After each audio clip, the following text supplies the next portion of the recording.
journal. Madame, Messieurs, bonsoir et bienvenue à cette grande édition du journal sur Mondico Télévision, dont voici les grands titres de votre journal.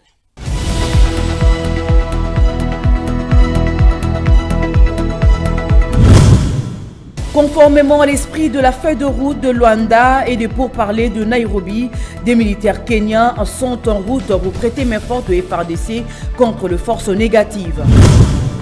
Crise alimentaire en perspective au Kasaï central, le prix de la mesurette de maïs est passé de 2500 francs à 9000 francs congolais. Si l'on n'y prend pas garde, cette situation risque de provoquer les pires. Une correction en milieu scolaire tournée au drame à Chikapa. Un élève fouetté par son préfet a succombé après la punition infligée. La justice s'est saisie de l'affaire.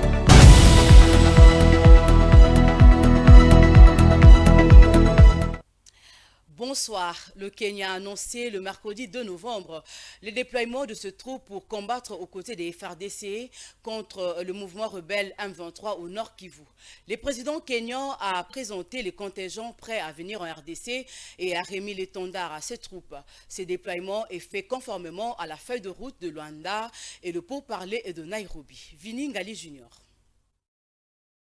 Dans le cadre de la force régionale voulue par la communauté des États d'Afrique de l'Est, le Kenya a annoncé le déploiement de ses troupes en RDC en vue de soutenir la République démocratique du Congo dans sa lutte contre les forces négatives dans la partie est de son territoire. Le président kenyan William Ruto a pour ce faire remis l'étendard aux troupes qui prendront très prochainement la route vers l'est de la République démocratique du Congo. Face à cela, William Ruto a tenu à expliquer lors d'une cérémonie de présentation du contingent que les efforts pour restaurer la paix en RDC est un devoir car il s'agit d'un frère. We have all agreed in one accord that it is our collective responsibility. Nous ne permettrons pas aux groupes armés, aux criminels et aux terroristes de nous priver de notre prospérité commune. Criminals, terrorists. Il est de notre responsabilité collective de combattre les forces négatives, les terroristes et groupes armés qui terrorisent la région. That exist in our region for prosperity, for growth and for development. La RDC, à travers son président de la République, Félix Tshisekedi, n'aura qu'à saluer les gestes de son homologue kenyan qui veut lui aussi apporter sa pierre à l'édifice de la fin de ces conflits qui a trop duré.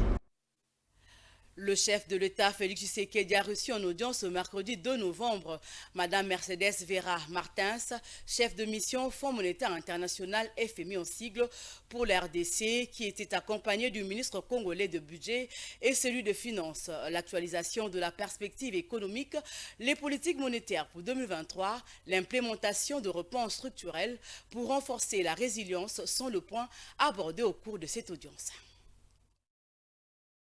En dépit du contexte international difficile, la République démocratique du Congo a réussi tout de même à bâtir une économie résiliente dont la croissance est estimée cette année à 6,1%. Ces efforts sont salués et reconnus par les Fonds monétaires international dont la chef des missions en RDC a été reçue le mercredi 2 novembre 2022 à la Cité de l'Union africaine par le président de la République Félix Tshisekedi. C'était en présence des ministres du budget et des finances et de la gouverneure de la Banque centrale du Congo. L'actualisation de la perspective économique, les politiques monétaires pour 2023, l'implémentation des réponses structurelles pour renforcer la résilience de l'économie congolaise ont été au centre des échanges. Nous avons discuté les éléments de notre visite au niveau de l'actualisation de la perspective économique des pays, de politique monétaire budgétaire en 2023 et aussi de l'implémentation des réformes structurelles pour augmenter la résilience de l'économie congolaise au niveau des chocs. Outre la résilience de l'économie congolaise pour faire face aux chocs externes, le FMI appuie et soutient la RDC dans ses efforts pour la diversification de son économie. On a discuté aussi des défis importants basé sur la détérioration d'un contexte international plus difficile et aussi l'escalation des conflits armés à l'est des pays. Nous avons réfléchi sur les efforts des autorités pour diversifier l'économie congolaise, pour augmenter la résilience aux chocs externes. Et nous avons des discussions très productives. Son Excellence le Président a été vraiment ouvert et très franc au niveau de la discussion. Il a présenté les objectifs au niveau de maintenir la stabilité macroéconomique, qui permettent la mobilisation des recettes additionnelles, qui permettent des investissements et d'adresser les besoins de développement de ce pays. La chef des missions du Fonds monétaire international pour la RDC a, au terme de ces échanges, salué la collaboration qu'elle juge très importante entre la RDC et le FMI. Une brève dans ce journal, attendu à la fin du mois d'octobre dernier. Le résultat du concours des candidats à la magistrature sont finalement disponibles depuis ce jeudi 3 novembre 2022 sur toute l'étendue du territoire national. Bilan, 3 femmes sont le lauréat de ces tests, avant 5000 retenus et répartis selon le programme suivant, 2500 pour l'exercice 2023 et 2500 autres pour 2024. Il faut noter que ce nouveau magistrat intègre le corps de la magistrature congolaise où les protestations sur le caractère non conforme du processus de recrutement et des notifications s'élèvent et dénoncent les abus et violations. À cet effet, un collectif de magistrats en réserve baptisé Comar en appelle au chef de l'État, Félix Tshisekedi Tshilombo, pour rétablir l'ordre et bannir la confusion entretenue dans le secteur. Dossier à suivre. Poursuivons ce journal, Madame, Monsieur, après le cas de l'élève Andreas à Kinshasa, une autre victime de violence en milieu scolaire. C'est le cas au Kasaï central avec un élève de l'Institut Moussalala, Kadima Mkonkolo, a trouvé la mort après avoir reçu des coups de fouet de son préfet des études et en a succombé sur 2 coups de suite. La famille de la victime a porté l'affaire en justice et le corps est encore gardé à la morgue de l'hôpital de référence de Tshikapa jusqu'à ce que la lumière sera faite. Rappel de fait dans cet élément.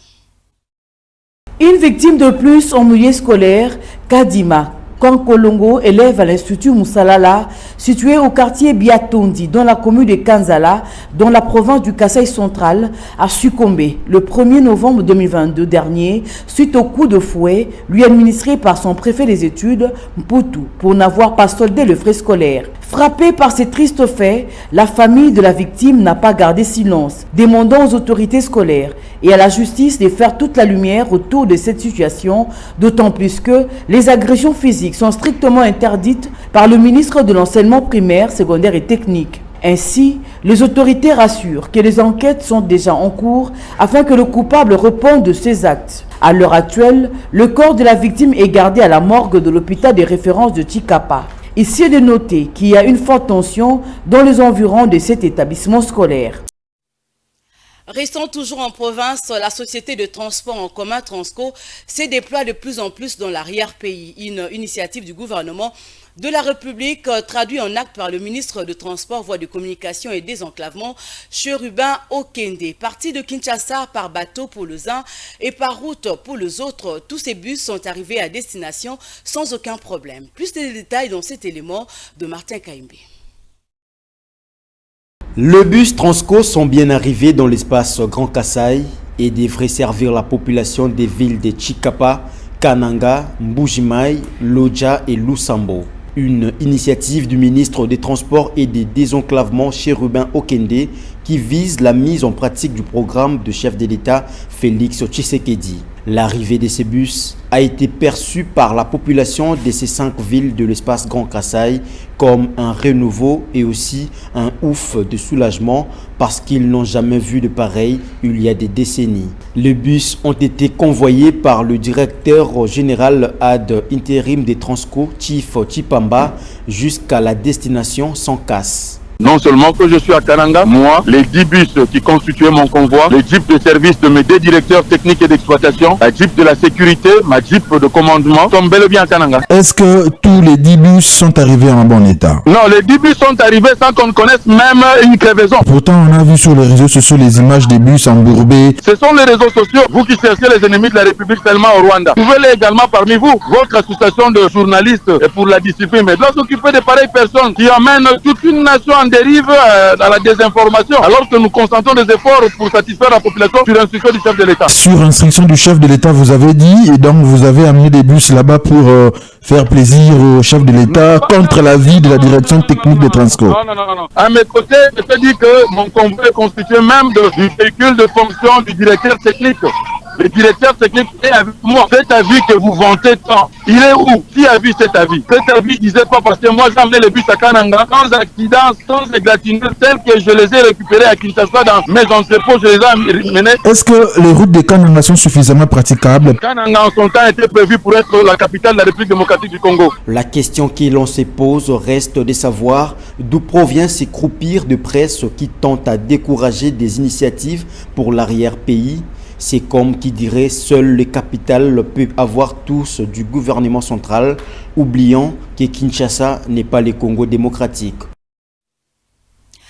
La population du Kasaï central, plus précisément dans la ville de Kananga, traverse une situation très difficile avec la hausse du prix de la mesurette de maïs qui est passée de 2500 francs congolais à 9000.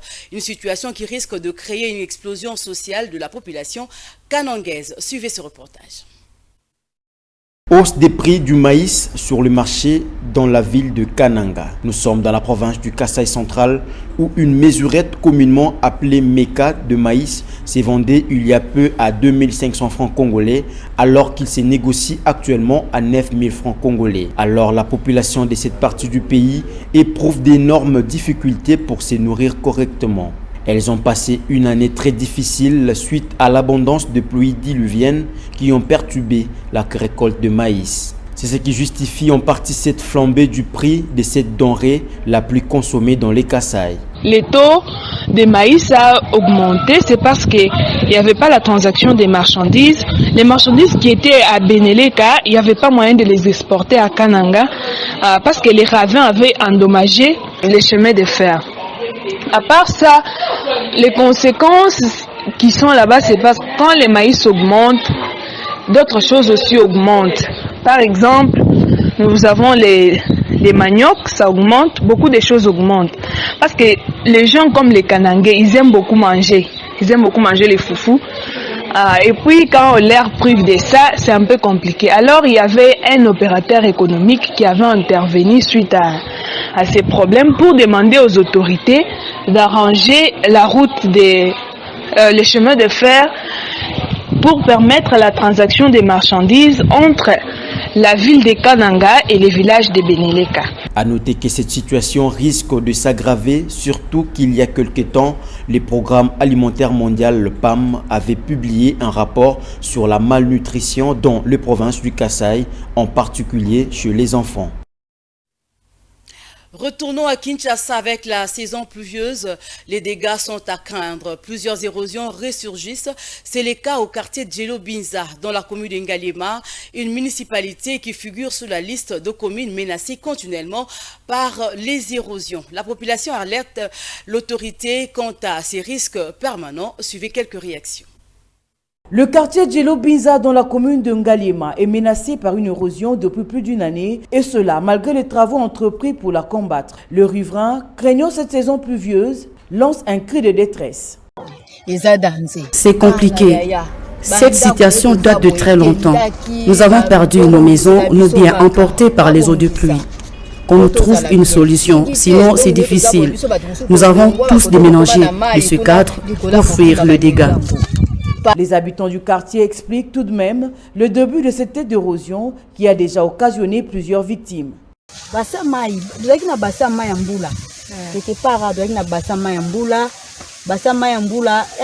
Cette érosion est partie d'un bassin d'eau formé par les eaux de pluie.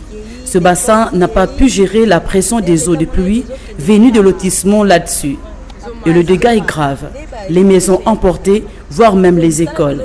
L'État avait quand même débuté les travaux de réhabilitation qui se sont arrêtés pour des raisons que nous ignorons. Qu'ils viennent le poursuivre pour nous mettre à l'abri des dangers. Surtout avec les pluies diluviennes, nous risquons encore de fuir. La commune d'Ngalema figure parmi les municipalités ayant plusieurs érosions, mais à cette allure, si rien n'est fait, la population se videra. L'arrivée de la saison pluvieuse à Kinshasa continue de créer des dégâts incalculables dans plusieurs quartiers dans la commune de Bondalungwa, précisément aux environs de la rivière Makelele. Chaque pluie qui tombe, la population de ce quartier populaire de la capitale congolaise ne ferme pas l'œil car les eaux de pluie ne cessent de causer désolation. Reportage.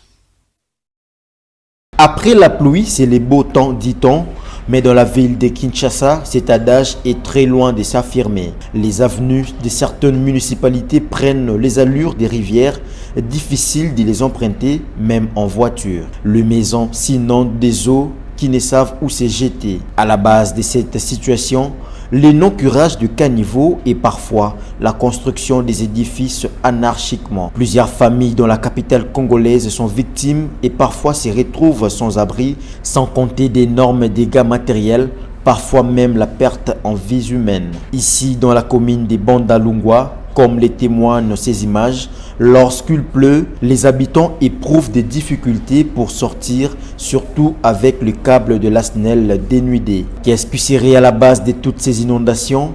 C'est la question que plusieurs se posent et indexent à tort ou à raison les autorités de la ville ou municipales pour le manque de curage de caniveaux, sans oublier les gestes peu responsables de Quinois qui jettent les ordures à des lieux qui ne sont pas indiqués. Pour rappel, la pluie qui s'est abattue lundi 24 octobre 2022 à Kinshasa reste jusque-là celle qui a enregistré plus de conséquences dans la capitale congolaise depuis le début de cette saison de pluie. Alors, il fallait prendre des précautions. Place à présent à la revue de presse de journaux parus ce jeudi 3 novembre 2022 dans la capitale congolaise dans une sélection de Guy Ilunga. L'actualité vue et rapportée par les journaux parus ce jeudi 3 novembre 2022 à Kinshasa, mesdames et messieurs, s'ouvre avec le journal qui renseigne sur le dernier concours des magistrats en publiant la liste complète des lauréats. Le taux de réussite à ce test est de 24% sur l'ensemble du territoire national congolais. Le président de la Cour constitutionnelle et du Conseil supérieur de la magistrature, Dieudonné Kamuleta Badibanga, que cite l'article, a affirmé que 3 femmes se sont distinguées. Que la lauréate au niveau national est de Kinshasa et s'appelle Charlotte Ahanjo Onyumbe, 80%, suivie de Christelle Okolonga du Haut-Katanga avec 71 et Sarah Mayakou du Kassai central avec 71 également. 5000 candidats ont été retenus avec 2500 qui seront enrôlés pour l'exercice 2023 et les autres 2500 pour 2024. Coup de chapeau aux dames. Le Grognon se réfère pour sa part à la rubrique consacrée au domaine de la sécurité dans le projet de budget 2023. Plus d'1 milliard de dollars américains sera alloué à la défense et la sécurité, fait-il remarquer, pour marquer le niveau de priorité que le gouvernement accorde au secteur. Dans la foulée, le phare complète déploiement de la force régionale des militaires kenyans en RDC. Ils sont déjà en route, précise l'article, qui confirme que cet envoi a été validé et par la feuille de route de Luanda et dans le processus de Nairobi. Ils devront servir avec la bénédiction du nouveau président William Ruto à faire échec aux forces négatives à l'est de la RDC. Les autorités rwandaises ne méritent plus la confiance des Congolais, titre à sa une l'avenir qui résume en fait la quintessence des propos du patron des diplomates congolais, à savoir le ministre des Affaires étrangères Christophe Lutundula dans son interview accordée à RFI. Prospérité à ce même sujet informe que face à l'agression rwandaise et consorts, les députés nationaux katumbistes pro-Tshisekedi appellent à une mobilisation générale. Ils l'ont signifié dans une déclaration finale portant 24 signatures. Africa News, pour terminer cette revue, note que Patrick Muyaya, ministre de la Communication et des Médias, appelle tout le monde à dénoncer le mensonge du Rwanda. Cela au-delà de la mobilisation tous azimuts des RD Congolais autour de FRDC face à leur agresseur commun qui est bien connu, le M23, sous couvert du Rwanda. Paul Kagame devra donc faire très attention. C'est tout pour la revue de ce jeudi 3 novembre, mesdames et messieurs. À bientôt. Ce journal est terminé, mais avant de nous quitter, le rappel des titres.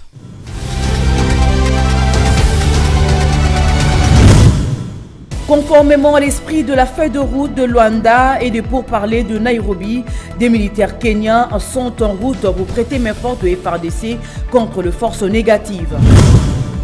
Crise alimentaire en perspective au Kasaï central. Le prix de la mesurette de maïs est passé de 2500 francs à 9000 francs congolais. Si l'on n'y prend pas garde, cette situation risque de provoquer les pires. Une correction en milieu scolaire tournée au drame à Chikapa. Un élève fouetté par son préfet a succombé après la punition infligée. La justice est saisie de l'affaire. C'était un honneur de vous informer, madame, monsieur. Et demain, vous retrouverez Ngali Junior pour la grande édition. Quant à moi, vous me retrouvez très prochainement. Au revoir.